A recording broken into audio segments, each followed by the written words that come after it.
Okay, teriyaki and mga Japanese cuisine, tama, di ba? Kapag tonkatsu, fish katsu din. Eto, ano to? Tip mo ba to? Ay, hindi po. Payment po nila sa Okay. Kala ko tip ang laki, no? Game na ba? Rar! Okay, so meron tayong special costume.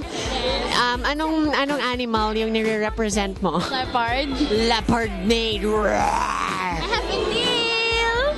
I have a nail! Gumagalaw pa, oh. Tikaw, tikaw. Yeah. Okay, so bakit naman ikaw lang yung leopard maid? Ako yung mascot ng maid.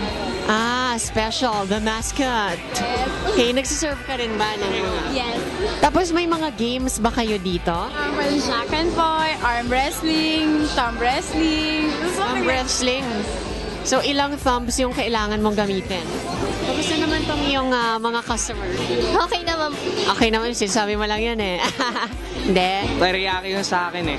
Teriyaki. Ikaw? Fish. Fish. Buhay pa.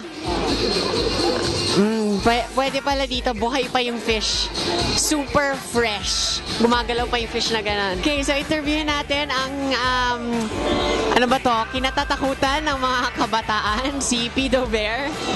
So, bakit mo naman naisipan na si Pedo Bear ang i-cosplay mo? Honestly, mahilig lang ako mag-4chan, so naisipan ko lang. Idol mo ba si Pedo Bear? Pwede nating sabihin, oo. Pero no, hindi ako Pido Hindi mo nang ginagaya yung mga ginagawa ni Pedo Bear, no? No, hindi naman. Hindi naman. Ay, cosplay lang. Okay, sige. Thank you very much.